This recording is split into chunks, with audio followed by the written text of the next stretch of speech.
ग्राम संसार कार्यक्रम सुनने वाले सभी बहन भाइयों को राम राम राम। तो नीलम बहन, आज है मंगलवार और आज के दिन हम लेकर आते हैं विशेष फोन इन कार्यक्रम गन्ने की पाठशाला, और इस कार्यक्रम के प्रायोजक है इंडियन पोटाश लिमिटेड। खेतों में जब पॉलीहेलाइट डाली जाएगी, आवश्यक तत्वों की कमी दूर हो जाएगी, मिट्टी की उर्वरता इससे बढ़ती जाएगी। आईपीएल की पॉलीहेलाइट, आईपीएल की पॉलीहेलाइट, फसलों की जड़ और भी गहरी होती जाएगी, मजबूती के कारण फसलें गिर नहीं पाएगी, फसलों की उत्पादकता को खूब बढ़ाएगी, किसान भाइयों के जीवन में खुशियां आएगी। आईपीएल की पॉलीहेलाइट, आईपीएल की पॉलीहेलाइट। मिट्टी की उर्वरता एवं फसल उत्पादन में अद्भुत वृद्धि के लिए प्रसिद्ध बहुपोषक प्राकृतिक उर्वरक आईपीएल की पॉलीहेलाइट, समझदार किसानों की पहली पसंद। आईपीएल की पॉलीहेलाइट। तो आरती बहन, देखिए हम गन्ने की पाठशाला लेकर हाजिर हो गए हैं अपने सभी किसान बहन भाइयों के लिए। और देखिए, जो हमारे बहुत से ऐसे किसान बहन भाई हैं जो गन्ने की खेती करना चाहते हैं और करते भी हैं, और बहुत से जो किसान भाई हैं वो गन्ने की पिछेती खेती करना चाहते हैं, क्योंकि बहुत से हमारे जो किसान हैं उन्होंने फसलें लगाई हुई थी गन्ने की, और जो पिछेती खेती करेंगे गन्ने की तो उसमें बहुत सारी ऐसी सावधानियां होती हैं जिनका अगर हमारे किसान बहन भाई ध्यान रखेंगे तो उनकी फसल अच्छी होगी और उनको उत्पादन भी अच्छा मिलेगा और लाभ भी होगा। बिल्कुल नीलम बहन, गन्ने की जो पिछेती बिजाई है उसको करने का सही तरीका क्या है और किसान भाइयों के लिए कितनी जरूरी है, तो आज हम जानेंगे हमारे कार्यक्रम में, जिसका विषय है गन्ने की पिछेती बिजाई करते समय सावधानियां। जी बिल्कुल। और हमारे विशेषज्ञ हैं डॉक्टर उपेंद्र सिंह तेवतिया, मुख्य प्रबंधक हैं कृषि विज्ञान इंडियन पोटाश लिमिटेड नई दिल्ली, और दूसरे हमारे विशेषज्ञ हैं डॉक्टर अरविंद कुमार मिश्रा, प्रभारी हैं कृषि विज्ञान केंद्र अमरोहा उत्तर प्रदेश से। तो जो भी हमारे किसान बहन भाई गन्ने की खेती करना चाहते हैं, बहुत सारी ऐसी उनके खेती करने में काफी सारी समस्याएं आती हैं जिनका अगर वो ध्यान रखेंगे तो फसलें भी अच्छी होंगी और उत्पादन भी अच्छा होगा। कार्यक्रम का संचालन कर रहे हैं शिवनंदन लाल। विशेष फोन इन कार्यक्रम रेडियो कृषि पाठशाला गन्ने की खेती में किसान भाइयों आपका स्वागत है। और जैसा आज का विषय है गन्ने की पिछेती बिजाई करते समय सावधानियां, और डॉक्टर अरविंद कुमार जी, डॉक्टर तेवतिया जी, दोनों का कार्यक्रम में स्वागत है। मेरी तरफ से भी सभी किसान भाइयों का हार्दिक स्वागत है। सभी किसान भाइयों को राम राम। तो डॉक्टर अरविंद कुमार जी, सबसे पहले ये जानना चाहूंगा कि जो हमारे किसान भाई हैं जी, और गन्ने की खेती करते हैं, ये एक पूरे साल की फसल है जी, और इसकी बहुत ज्यादातर किसान भाई जो बिजाई करते हैं शरदकालीन करते हैं जी, उसके साथ साथ बहुत से ऐसे किसान भाई हैं जो बसंतकालीन करते हैं जी। और जब शरदकालीन बिजाई किसान भाई करते हैं, बसंतकालीन करते हैं, लेकिन जो ये समय है ये तो जायदकालीन है जी। इस समय क्या आवश्यकता है कि किसान भाई इस समय ही बिजाई करें या देर से बिजाई करें, तो इसका क्या उन्हें फायदा है, क्या नुकसान है? देखिए, जो गन्ने की हालांकि पूरे साल भर इसकी लगभग बिजाई का कार्यक्रम चलता रहता है। गन्ने की जो सबसे बढ़िया बुवाई का जो समय है वो हमारा शरदकालीन कहा जाता है, जिसमें सबसे ज्यादा अच्छी पैदावार मिलती है, और वो हमारा समय है 15 सितंबर से शुरू हो जाता है, लगभग अक्टूबर के आखिर तक हमारा समय रहता है। इसमें गन्ने की पैदावार भी अच्छी रहती है और चीनी का जो पड़ता रेट है वो भी उस वैरायटी से उस समय से अच्छा निकलता है। दूसरा हमारा जो समय है वो है हमारा बसंतकालीन, जो हमारा 15 फरवरी से लेकर के शुरू होता है और पूरे मार्च तक, लगभग 15-20 मार्च तक इसको बुआई करते हैं, जो बसंतकालीन है या स्प्रिंग सीजन के रूप से हम लोग जानते हैं। और तीसरा जो समय है वो समर है, यानी गर्मी की बुआई है, बिजाई करते हैं जो किसान भाई, जो आज हमारा विषय भी है यही हमारा। देखिए, कारण क्या है इसकी बिजाई करने के पीछे किसानों की अपनी खुद की एक मजबूरी भी होती है। कारण क्या है कि किसानों की जो जोतें हैं वो निरंतर कम होती चली जा रही हैं, सुगड़ती चली जा रही हैं, छोटी होती चली जा रही हैं, और किसानों के पास में उसी एक निश्चित रकबा है उनके पास में, उसी से उनको सभी फसलें लेनी है। और पश्चिमी उत्तर प्रदेश जो हमारा है विशेष करके, वो गन्ने के रूप में विशेष ज्यादा जाना जाता है। तो किसान के पास में उससे सभी फसलें ली हैं, उसने धान भी लिया है, सरसों भी ली है और गेहूं भी लिया है। ज्यादातर जो हमारे समरकालीन बिजाई करते हैं, पिछेती जो बिजाई करते हैं, वो गेहूं काटने के बाद में ज्यादातर किसान भाई करते हैं। और गेहूं जो हमारा है वो सामान्यतः 15-20 अप्रैल के बाद में जो समय चल रहा है, ज्यादातर किसान भाइयों की, कुछ लोगों की कटाई हो चुकी है, कुछ किसान भाई कटाई और मड़ाई का कार्यक्रम चल रहा है। तो उन्हीं खेतों में किसान भाई पिछेती गन्ने की बुवाई करते हैं। और इसमें देखिए बहुत सावधानी बरतने की आवश्यकता है, क्योंकि अगर गन्ने से अच्छी डॉक्टर साहब बिल्कुल सावधानियों पे बात आपसे और भी करेंगे जी, लेकिन एक हमारे किसान भाई का फोन है, उसको पहले ले लेते हैं। जी बिल्कुल बिल्कुल। हेलो। हाँ जी सर, नमस्कार। नमस्कार जी, कौन भाई बोल रहे हैं? मैं बहराइच से संतोष बोल रहा हूँ, IPL चीनी मिल्स जी। संतोष जी, क्या सवाल है आपका? सर हमारे पास 16-202 नई वैरायटी एक लॉन्च हुई है लखनऊ से जी। तो उसका हमने पौधा लगाया था फरवरी में जी। STP लगा के फरवरी में उसका लगाया था। तो उसमें मैं देख रहा हूँ ऊपर से सुंडिया टाइप में, बगल में 15-466 लगा है, उसमें तो नहीं है, लेकिन उसमें सुंडिया टाइप में छोटे छोटे महीन कीट टाइप में, जैसे उसकी जो गंदगी होती है निकालते हैं, जो मैल होती है जी, उस टाइप में कीड़े बहुत लग रहे हैं। तो उसका क्या उपचार किया जाए? और ग्रोथ नहीं हो रही उस गन्ने की, और सब गन्नों की ग्रोथ हो रही, लेकिन उसकी ग्रोथ नहीं हो रही। जी, डॉक्टर अरविंद कुमार जी आपके सवाल का जवाब देंगे। देखिए संतोष जी, आप बहराइच से बोल रहे हैं, बड़ा अच्छी बात है आपसे। देखिए एक चीज उसको गौर से जरा देखें कि आपने ये नहीं बताया उसकी गोब के अंदर कीड़े लगे हुए हैं या पत्तियों पे? गोब के अंदर लगे हुए हैं। देखिए ये जो हमारा जो समय है गोब के अंदर है, इस समय आप देखेंगे वो कीड़े न होकर के उसमें आप असली जड़ में अगर जाएंगे आप, तो ये अर्ली शूट बोरर या कनशुआ के रूप में इस कीड़े को हम लोग जानते हैं। इसे अर्ली शूट बोरर भी कहते हैं और ये कनशुआ भी कहते हैं कहीं कहीं पे इसको। इसमें बीच की जो गोब होती है गन्ने की, और विशेष करके बाबक फसल में ज्यादातर देखने को मिलता है। बाबक फसल में तो इसमें आप ये जो सड़न होती है उसके बाद में ये छोटी छोटी बहीन सूड़ियां जो हैं वो ऊपर आ जाती हैं। लेकिन अगर आप इसकी पत्तियों को, बीच की गोब को उखाड़ेंगे और नीचे तक अगर आप उसको चीरते जाएंगे तो आपको एक अंदर मटमैले रंग की एक सूड़ी देखने को मिलेगी। वही सूड़ी है वो इसको खा रही है, और वो खाने की वजह से उसको जो सड़न पैदा हुई है उसमें ये छोटे छोटे कीड़े जो पैदा हो गए हैं, इनसे नुकसान नहीं है, लेकिन जो अंदर जो सूड़ी बैठी हुई है उसकी वजह से नुकसान होता है। तो इसमें आप कोई भी कीटनाशक, कार्बोफ्यूरान है या क्लोरोपेंटेनॉल वगैरह है, इसमें कोई सा भी कीटनाशक अगर आप डलवा देते हैं तो क्यों गन्ना अभी ज्यादा से ज्यादा आपका 1.5-2 फीट का, 2 फीट 3 फीट का होगा गन्ना, तो उसमें आराम से ये कंट्रोल आपका कर देगा इसमें। और अगर आप चाहें तो इसमें अगर रिप्लेंट का काम करने के हिसाब से करते हैं तो नीम ऑयल का भी प्रयोग कर सकते हैं, या गौ आधारित कोई आपके पास नीमाष्टक है या आपने पंचगव्य का कोई वो बनाया हुआ है तो उसको भी अगर आप प्रयोग करते हैं तो वो भी एक अच्छा काम करेगा और आपको इससे फायदा मिल जाएगा। जी थैंक यू सर, बहुत बहुत ठीक है। फोन करने के लिए संतोष जी आपका बहुत बहुत धन्यवाद। तो डॉक्टर साहब आप बता रहे थे कि गन्ने की जो बिजाई समय हमारे किसान भाई करना चाहते हैं तो वो सावधानियों के बारे में। हाँ देखिए, सावधानी के लिए मैं उसमें थोड़ा सा एक और इसमें करेंगे कि कभी कुछ किसान भाई ऐसा करते हैं, गेहूं काटने के बाद में फिर उसमें पलेवा लगाते हैं और पलेवा लगाने के बाद में तब उसके अंदर गन्ने की बुवाई करते हैं। और कुछ किसानों की स्थितियां, जो मेरा अपना अनुभव है अभी तक का जो मैंने देखा है, कि कुछ किसान भाई जब गेहूं की फसल एकदम पकने को तैयार होती है उससे 2 दिन 3 दिन पहले पानी चला देते हैं और उसके बाद गेहूं की फसल की कटाई कर लेते हैं। कटाई करने के बाद मड़ाई करते हैं और उसी बीच में वो खेत तैयार हो जाता है। जुताई करने के बाद में तो वो बुआई कर देते, तो उसमें लगभग 1 हफ्ते की बचत हो जाती है।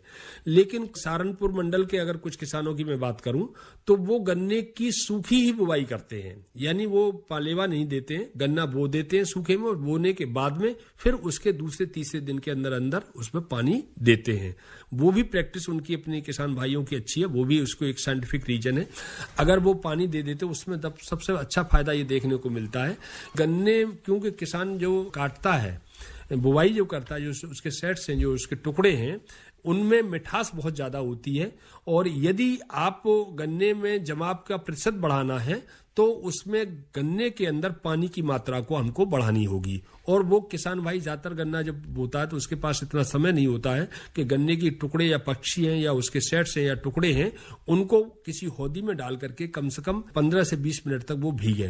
तो उसमें जो सूखी बुवाई करते हैं उसमें ये किसान भाइयों को फायदा मिल जाता है कि वो पानी जब चलाते हैं तो उससे पानी के अंदर वो सेट्स अच्छी तरह से पानी, क्योंकि सूखी जमीन होती है, पानी पर्याप्त मात्रा में पानी पीती है, उसके साथ साथ में उस टुकड़े को भी पर्याप्त मात्रा में पानी मिल जाता है और उसकी पानी मात्रा अधिक मिल जाने की वजह से जो उसकी आंख है वो बहुत जल्दी ही एक्टिव होकर जर्मिनेशन की स्टेज में आ जाती है और जमाव जो हमारा बहुत अच्छा हो जाता है। डॉक्टर तिवातिया जी, इस पे आप कुछ कहना चाहेंगे? देखिए, जो गेहूं काट के बोने की जो प्रक्रिया है किसान भाई अपनाते हैं जी, ये वेस्टर्न उत्तर प्रदेश में लगभग 70% किसान इस समय गेहूं काटने के बाद बोते हैं और केवल 30% ही जो शरदकालीन है अक्टूबर की बुआई करते हैं।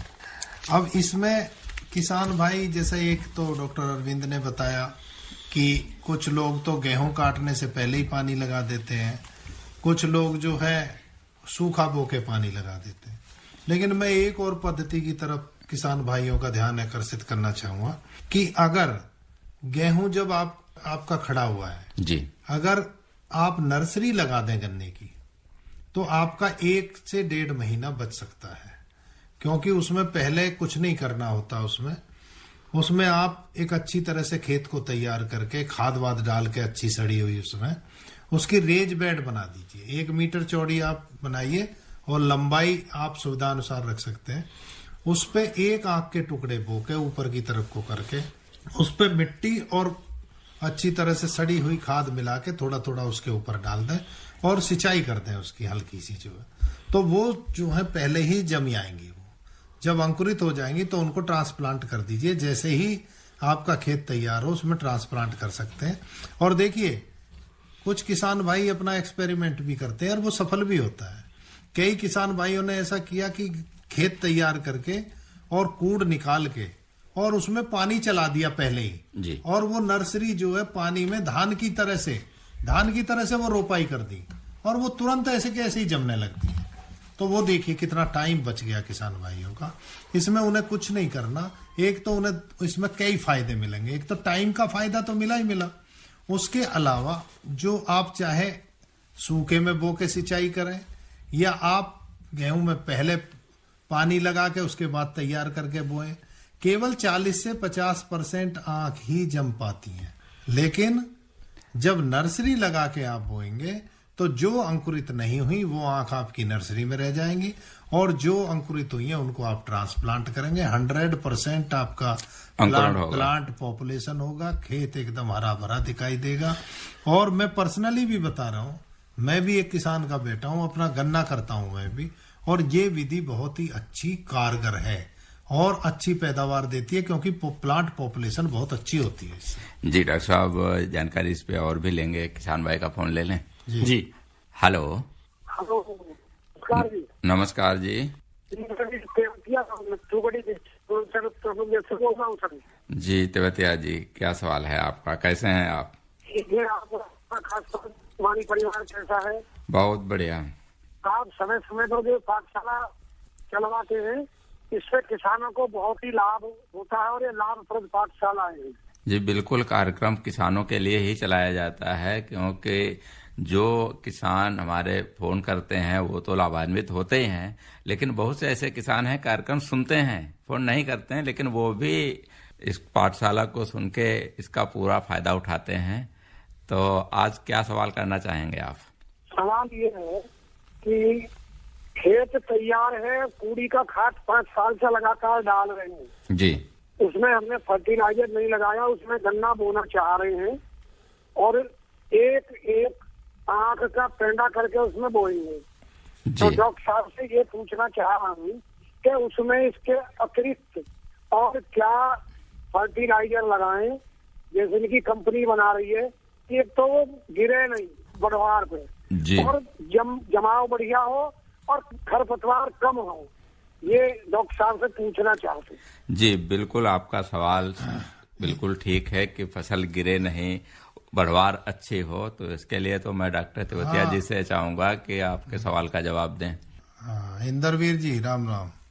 राम राम साहब, फिर भी तो आप पहले तो मैं आपको ये बधाई दूंगा और अपनी प्रसन्नता व्यक्त करना चाहूंगा कि हमारी गन्ने की पाठशाला के आप बिल्कुल रेगुलर श्रोता हैं और हमेशा बहुत अच्छे क्वेश्चन पूछते हैं। उससे आपको तो अपने प्रश्नों का जवाब मिलता ही है और दूसरे किसानों को भी इस बारे में जानने का अवसर प्राप्त होता है और हमें भी आप लोगों से इंटरेक्ट करने में बड़ा आनंद आता है। अब आपके सवाल पे आते हैं। देखिए, आप ने कहा कि जिससे गन्ना गिरे ना, इसके लिए आपको 2 तरीके अपनाने होंगे। एक तो गहरी बुआई करनी होगी आपको, और गहरी बुआई करने के लिए चीजल प्लो आता है, उससे बुआई करनी चाहिए जिससे जड़ें गहरी जा सके। आपको मैं बताना चाहूंगा कि जो गन्ने की जड़ है, अगर उन्हें नीचे जाने की अनुकूल वातावरण मिले, यानी भुरभुरी जमीन नीचे तक मिले, तो 2 फुट तक इसकी जड़ें चली जाती हैं। अगर नीचे कड़ी जमीन होगी तो जड़ें नहीं जा पाएंगी और वो गिरता है गन्ना।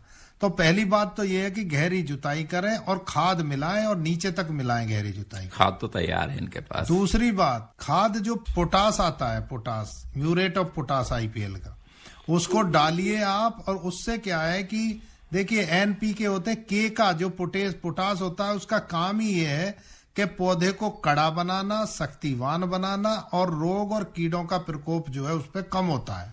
और फास्फोरस काम करता है जड़ों को बढ़ाने का, जड़ें गहरी जाएंगी फास्फोरस लगाने से। और नाइट्रोजन होता है वृद्धि के लिए, उसकी वृद्धि तेजी से होगी।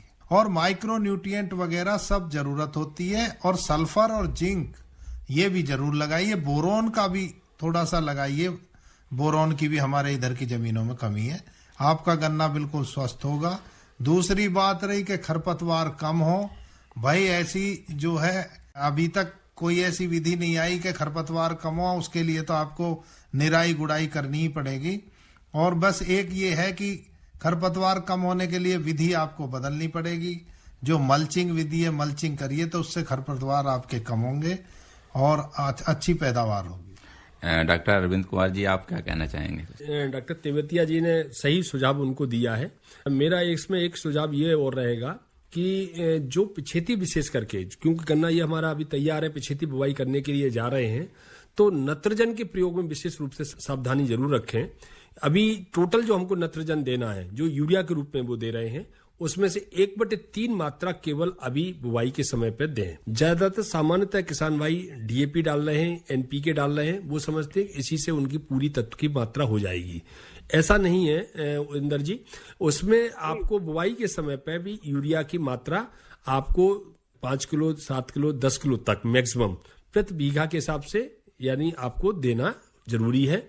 और शेष मात्रा जो आपकी 2/3 मात्रा बचेगी वो आपके 90 दिन के अंदर अंदर देनी है। और 90 दिन के बाद में जैसे बारिश शुरू हो जाती है फिर आपको यूरिया का प्रयोग नहीं करना है। यानी आपको जुलाई और अगस्त में यूरिया का प्रयोग नहीं करना है। अगस्त के लास्ट में और सितंबर के पहले सप्ताह में तक आपको जो बची हुई यूरिया है वो आपको देने की आवश्यकता रहेगी, क्योंकि आप गन्ना लेट बो रहे हैं और लेट गन्ने में आप यूरिया की मात्रा कर सकते हैं। सामान्यतः आपका जो हमारा मार्च का या अक्टूबर का गन्ना होता है उसमें जुलाई अगस्त बरसात के मौसम में यूरिया देने की रिकमेंडेशन नहीं है, संस्तुति नहीं की जाती है। लेकिन पिछेती गन्ने में हम संस्तुति करते हैं। सभी वैज्ञानिकों की ये राय है कि क्योंकि उसकी बढ़वार पूरी नहीं हो पाती है, क्योंकि ये गन्ना आप सामान्यतः जब इसकी सब चीनी मिल को सप्लाई होगी वो जाकर के मार्च अप्रैल में ही होती है, तो इसलिए इसको बढ़वार का पूरा समय मिला है, इसलिए यूरिया का प्रयोग करें। और दूसरा मैं ये कहना चाहूंगा कि फेरस सल्फेट का भी, जिंक सल्फेट का और फेरस सल्फेट का भी प्रयोग किसान भाई जरूर करें बुवाई के समय। तो डॉक्टर साहब, जिस तरीके से आपने बताया कि गेहूं काट के जो हमारे किसान भाई करते हैं उसमें क्या सावधानी रखें, लेकिन बहुत से ऐसे किसान हैं जो गन्ना काट के और फिर गन्ने की बिजाई करते हैं, तो उस पे आप क्या सलाह दें? देखो, ऐसा है कि एज एक वैज्ञानिक होने के नाते अगर मैं इस बात को कहूं तो मैं इसको रिकमेंडेशन की संस्तुति की स्थिति में नहीं है। अब चूंकि किसान की अपनी मजबूरी है, उसके पास में एक निश्चित एरिया है, 1 बीघा है, 1 एकड़ है, 1 हेक्टेयर है और उसमें गन्ना भी बोना है, तो निश्चित उसको अगर गन्ना बोना ही उसमें, तो उसके जमीन की उर्वरा शक्ति को मेंटेन करने के लिए कि उसमें उर्वरा शक्ति बराबर हमारी बरकरार रहे, तो उसमें आपको सड़ी हुई गोबर की खाद है, बर्मी कंपोस्ट है, या प्रेस मड को सड़ा करके वो उसमें अगर प्रयोग करता है तभी गन्ना काटने के बाद पुनः गन्ना कर सकता है, अन्यथा गन्ने के साथ में पुनः गन्ना काटने की कहीं भी कोई रिकमेंडेशन नहीं है। तो इन प्रतिबंध के साथ में कि वो गोबर की सड़ी खाद डालेगा या शुगर मिल की मैली सड़ा करके डालेगा या वर्मी कंपोस्ट डालेगा, तो उसमें वो गन्ने की खेती कर सकता है और लाभकारी भी होगी, उसके लिए भी होगी। जी डॉक्टर तेवतिया जी, आप क्या कहना चाह रहे हैं? देखिए, आप सावधानियों की बात कर रहे हैं, तो सावधानियों में सबसे पहली सावधानी ये आती है कि जो CO 0238 है जी, उसमें लाल सड़न रोग का प्रकोप हो चुका है। तो किसान भाई अगर किसी खेत में लाल सड़न का प्रकोप उन्हें दिखाई देता है, उस खेत में तो बिल्कुल भी गन्ना ना बोए, और बीज जो है अच्छा स्वस्थ बीज लें, वो red rot of sugarcane से ग्रसित नहीं होना चाहिए। इस बात की सावधानी रखें, यानी बीमारी रहित होना चाहिए। वैरायटी का चयन अच्छी तरीके से करें, मतलब नई वैरायटी चयन करें। आजकल नई नई वैरायटी आ रही है। 0238 को रिपीट ना करें, उससे बचें बोने से, क्योंकि इसकी जो पैदावार है लगातार घटती जा रही है। जो इनके विकल्प के रूप में बो सकते हैं वो है CO 0118, CO 15023, COS 13235, COLK 14201, और जो नई वैरायटी आई है हमारे किसान भाई इतने प्रोग्रेसिव हैं जी, COLK 16202 वो ही है इन्होंने। एक COLK 15201 आई है अभी जो है, एक COS 17231 आई है। ये वैरायटी इतनी बढ़िया है कि इनको बोएं और उसको 0238 को रिप्लेस करें। इस बात पे जरूर ध्यान दें, तो कहीं ऐसा ना हो कि सारे खेतों में रेड रोट आ जाए उससे 38 से। तो इन बातों का भी ध्यान रखना चाहिए। और देखिए, गन्ने की फसल में जी 3 चीजों का विशेष ध्यान रखना होता है। कौन कौन से? नंबर 1, खाद का समुचित और संतुलित प्रयोग। नंबर 2, पानी का समय पे उपयोग, पानी लगाते रहें। और तीसरा, उनको खरपतवार से बचाते रहें। गन्ना ऐसी फसल है, गन्ने से ज्यादा पैदावार तेजी से और वेजिटेटिव देती है ये, और बहुत ही एश्योर्ड क्रॉप है ये। जी बिल्कुल, खाद का तो जिक्र डॉक्टर साहब ने किया, लेकिन क्योंकि गर्मी भी पड़ रही है और इस समय गर्मियों में चाहे कोई किसान इस समय फसल लगाना चाह रहा है या उसकी जो फसल खड़ी हुई है उसमें भी सिंचाई प्रबंधन बहुत जरूरी है, तो उसमें क्या सावधानी बरते जिससे उसको अपनी जो फसल खेत में खड़ी है उससे भी उसको नुकसान ना हो, अच्छा फायदा मिल सके? देखिए, सिंचाई तो एक है ही गन्ने के अंदर, गन्ना का अच्छा उत्पादन लेने के लिए। और सिंचाई एक बहुत ही अहम बिंदु भी है, एक मुख्य हमारा एक घटक भी है, उर्वरक है, जैसे कि सिंचाई है, खरपतवार नियंत्रण, कीट प्रबंधन है। तो सामान्यतः सिंचाई की जो आवश्यकता होती है वो भूमि की स्थिति के ऊपर निर्भर करता है कि आप जिस खेती में, जिस जमीन में गन्ना उगा रहे हैं वो जमीन हमारी कैसी है। हमारी दोमट मिट्टी है, बली दोमट है या चिकनी मिट्टी है, उसी के अनुसार किसान भाई हम अपनी गन्ने की फसल में पानी देते हैं। सामान्यतः ये देखा जाता है कि गन्ने को लगभग 15 से लेकर के 16 सिंचाइयों की एक पूरे सीजन में आवश्यकता रहती है, और वो सिंचाइयां वो हैं लगभग 12 दिन से लेकर के 15 दिन के बीच में अंतराल पे इस गर्मी के सीजन में वो किसान भाई करता है। और इसकी पहचान यही है कि किसान पैर मार करके देखे, अगर उसमें नीचे अगर मिट्टी में नमी है तो ठीक है, नहीं है तो उसमें पानी दे। और कुछ किसान भाई इसको पानी से बचाव करने के लिए अगर रोकना चाहते हैं, जैसे अगर उसका पेड़ी की फसल है या उसकी बाबक फसल है, तो उसके ऊपर हल्की सी मिट्टी पलट का खुदाई करा देते हैं, तो उससे भी पानी जो नीचे की कैपिलरी है उनकी जो है उनमें रुक जाएगा और पानी वाष्प बन करके नहीं निकलेगा और पानी आपका उसका संरक्षित हो जाएगा। अगर पेड़ी की फसल है तो पेड़ी में वो उससे हम ये कहेंगे कि अगर संभव है, अगर उसके पास में लेबर अवेलेबल की उपलब्धता है, तो गन्ने की जो पाती है, ट्रेस है, उसको गन्ने की 2 लाइनों के बीच में अगर वो बिछा देता है तो उससे भी उसके पानी को संरक्षित किया जा सकता है। और जहां पे पानी कम है, मैं तो अब ये किसान भाइयों से कहूंगा, क्योंकि किसान भी हमारे बड़ा आधुनिक होते जा रहे हैं, तो उसमें आप स्प्रिंकलर विधि से सिंचाई, अगर आप बौछारी विधि से अगर पानी देते हैं तो वो बहुत अच्छा कारगर है, कम पानी में और अच्छा उत्पादन आपको मिल जाता है। कहीं ऊंची नीची जमीन भी है तो उसमें भी ये समस्या नहीं है कि पानी वहां पर नहीं पहुंचा। तो किसान भाई इस चीज को भी थोड़ा सा ध्यान में रख करके दें और पानी की आवश्यकता के अनुसार ही जो फसल की मांग है उसके अनुसार ही पानी दें। अत्यधिक पानी देने से फसल की में भी कोई फायदा नहीं होगा और ये चूंकि प्राकृतिक स्रोत है उसका भी संरक्षण किया जाना आवश्यक है।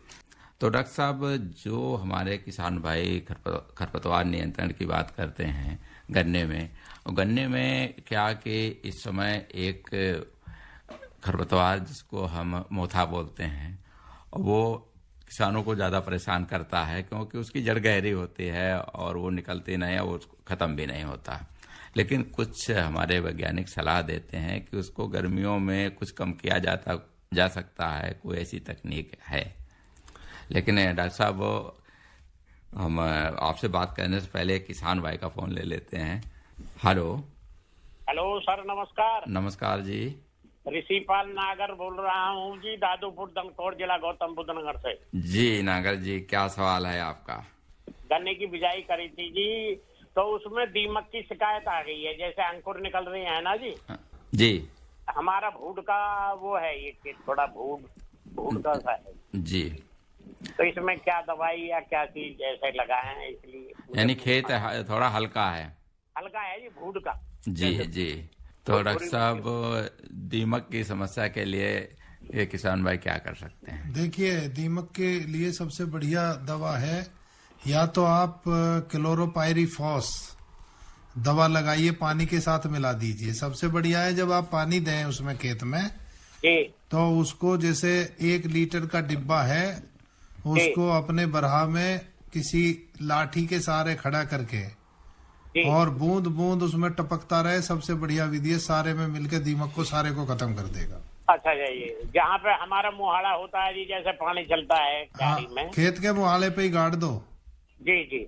और वहीं से ऐसा करो, ज्यादा तेज ना हो, धीरे धीरे बूंद टपकती रहे, जो जब तक खेत भरे तो वो 2 लीटर उसको ले लीजिए। 2 लीटर उसमें 1 एकड़ में 5 बीघे में काफी होगा। जी जी, 1 लीटर काफी है जी। हाँ, 2 लीटर ले लीजिए क्योंकि पानी में मिलके जाएगा। और ये एक विधि ये मैं आपको बता देता हूँ, जब जिस समय टॉप बोरर भी लगता है ना, गन्ने में घुसा नहीं जाता है जी, उस समय भी ये विधि प्रभावी होती है। अच्छा जी, अच्छा। हाँ, तो ये दोनों के लिए ये बहुत अच्छी विधि है। और पानी लगाओगे, देखो ये तो आप जानते हो, जहाँ पानी की कमी होती है वहाँ दीमक लगती है। हाँ जी, हाँ जी, हाँ जी, वो तो है जी। और वो पानी लगा भी खूब रहे हैं जी, लेकिन जैसे अब गर्मी पड़ रही है ना जी, कुछ थोड़ी सी। हाँ, वो थोड़ी जमीन हल्की है ना आपकी, तो एक बार दवा लग जाएगी ना, फिर नहीं होगी आपकी फसल में। जी जी जी जी। हाँ, दूसरा एक और दवा है इमीडा क्लोपरिड, वो भी बहुत अच्छी दवा है। अच्छा जी। इमीडा से नाम से ही बता देंगे। हाँ, इमीडा और क्लोरोपाइरीफॉस। अच्छा जी। इनमें से कोई सी भी लगा दो आप, इमीडा बहुत ज्यादा इफेक्टिव है। डॉक्टर, मात्रा कितनी रहेगी? मात्रा मैंने बताई, क्लोरोपाइरीफॉस की 2 लीटर मात्रा 1 एकड़ में काफी होगी। 1 एकड़ में बताइए तो। बिल्कुल जी। जनरली तो छिड़काव के लिए 1 लीटर होती है, लेकिन अब ये क्योंकि खेत में पानी लगा रहे हैं तो इसको डबल करनी पड़ेगी उसके साथ में। जी जी जी। मेरा एक और सुझाव था आपको, जैसे आपका ये भूड का खेत है, अगर आप अपने खेत में आपका 1 एकड़ का या 1 बीघे का जो भी खेत है आपका, तो अपनी देसी गाय जरूर होगी, आपके पास में होगी, आपके पड़ोस में होगी। आप देसी गाय के गोबर को अपने खेत में 5, 6, 10 जितना भी संभव हो सकता है, आप थोड़ा सा गड्ढा खोद करके, लगभग 6 इंच का 9 इंच का गड्ढा खोद करके, और उसमें ये देसी गाय का गोबर आप भर दीजिएगा। तो आपकी जो खेत में जो दीमक है वो आपके गन्ने को प्रभावित कम करेगी, और उसकी तरफ गाय के गोबर जो रखा है आपने कच्चा, उस पे आएगी और उस पे आप इकट्ठा करके क्लोरोपाइरीफॉस डाल करके उसको नष्ट करते रहेंगे। और ये 15-20 दिन के बाद में 20 दिन के बाद में इसको बदलते रहें, तो उससे भी आप दीमक को काफी हद तक कंट्रोल कर सकते हैं। हाँ, नहीं ये तो मैंने भी देखा जी, गोबर पर कुछ ज्यादा लगती है। हाँ, ये प्रैक्टिकल चीज है, ये किसान आप लोगों के लिए ITK का है। और रखिएगा देसी गाय का गोबर, ध्यान ये रहे देसी गाय का ही गोबर हो, और 6 इंच 9 इंच गहरा गड्ढा खोदिए, थावला भरिए, उसमें 2-4 किलो 5 किलो तक गोबर भर दीजिएगा। कीजिएगा, आप देखेंगे कि आपके पूरे खेत की दीमक उसी जगह पे, उन्हीं जगहों पे आ जाएगी और आपका गन्ना सुरक्षित हो जाएगा। हाँ, ठीक है जी, धन्यवाद। फोन करने के लिए नागर जी आपका बहुत बहुत धन्यवाद। तो डॉक्टर साहब, आप बता रहे थे कि जो मोथा है उसकी रोकथाम के लिए किसान भाई, देखिए मोथा, ये बिल्कुल, ये मोथा को हम लोग एक नॉक्सियस बीड्स में शामिल करते हैं, जिसको कह सकते हैं, हिंदी में कहें तो इसको नटखट खरपतवार जी। हाँ, नॉक्सियस बीड में आता है। और ये इसलिए कहा जाता है कि आप मतलब ऊपर से काट दीजिएगा, तीसरे चौथे दिन वो आपको पुनः बाहर निकल के आ जाता है। तो इसके लिए सबसे बेहतर तो यही होगा कि आप डीप प्लोइंग करें। जैसे गन्ना आपका खाली खेत होता है, पेड़ीज के बाद में आप गहरी जुताई अगर आप करते हैं तो इसके जितने भी सेल, जो आपकी नट्स होती हैं, जो राइजोम्स है, वो टोटल ऊपर आ जाएगा और तेज गर्मी में सूख करके खत्म हो जाएगा। पहला सुझाव तो मेरा किसान भाइयों को ये रहेगा। और दूसरा सुझाव ये रहेगा, जिस साल एक साल उसमें आप गन्ना न करें और उसमें हरी खाद के रूप में ढेंचा बोए, तो एक तो आपका खेत का में आपका जीवांश का स्तर में बरकरार हो जाएगा और ढेंचा की जड़ से एक रसायन निकलता है जो इसकी एलिलोपैथी इफेक्ट की वजह से इसकी जो गांठ है, जिसको जो मोथा आप देखेंगे, मोथा ऊपर रहता है और उसकी जड़ ये लगभग 6 इंच 1 फीट गहराई तक नीचे तक मिलती है, उस गांठ को, उसके राइजोम्स को गला देता है ढेंचा का रसायन। और उससे किसी हद तक, मतलब क्या कहेंगे आप, लगभग 75% तक आप मोथा को इससे नियंत्रित कर सकते हैं। और अगर किसान भाई खेत खाली नहीं छोड़ना चाहता है तो गन्ने की 2 लाइनों के बीच में अगर ढेंचा बो देता है तो उससे भी किसी हद तक आप मोथा को नियंत्रित कर सकते हैं, क्योंकि वहां पे भी फिर आप उसके बाद में जब ढेंचा आपका लगभग 40-45 दिन का हो जाता है तो उसको 2,4-D का छिड़काव करके उसको ढेंचा को मार देंगे, लेकिन उसके रसायन की वजह से आप उसमें मोथा को नियंत्रित कर सकते हैं। ये लंबे समय तक और अच्छा प्रभाव देखने को मिलता है। और अगर खड़ी फसल है और मोथा ज्यादा ही परेशान कर रहा है, विशेष करके बावक फसल में जो आपने बोई हुई है, तो उसके लिए 2,4-D का एक इथाइल ईस्टर आता 50% का, लगभग 1.5 लीटर प्रति हेक्टेयर के हिसाब से अगर आप छिड़काव करते हैं, और साथ ही साथ उसमें क्लोरीम्यूरान एक साल्ट आता, क्लोरीम्यूरान इथाइल, इसका भी मिला करके 28 से लेकर के 30 ग्राम प्रति हेक्टेयर के हिसाब से, इसी 2,4-D के सोडियम, जो आपका 2,4-D का इथाइल ईस्टर है 50% का, तो निश्चित रूप से इसमें चौड़ी पत्ती का खरपतवार और विशेष करके आपका मोथा है उसको बड़ा प्रभावी ढंग से नियंत्रित करता है। और ये हमने प्रदर्शनों में बहुत किसानों को लगवाया भी है और किसानों ने कहा कि हाँ, मोथा क्लोरीम्यूरान से बड़ा अच्छा रिजल्ट देखने को मिला है।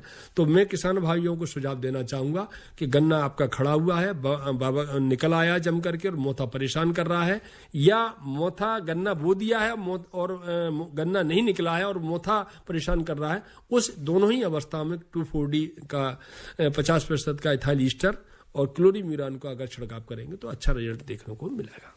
तो डॉक्टर साहब, जो बुआई का तरीका है गन्ने का, उसके बारे में आप किसान देखिए, इस समय जो हम पिछेती बुआई करने की करते हैं उसमें हमारा मुख्य जो उद्देश्य होता है कि जमाव के प्रतिशत को बढ़ाया जाए और कल्लों की संख्या को बढ़ाया जाए। जी बिल्कुल। ये 2 चीजें अगर हमारी बरकरार बढ़ जाती हैं तो निश्चित रूप से हम शरदकालीन की तरह से या बसंतकालीन की तरह से गन्ने की पैदावार ले सकते हैं।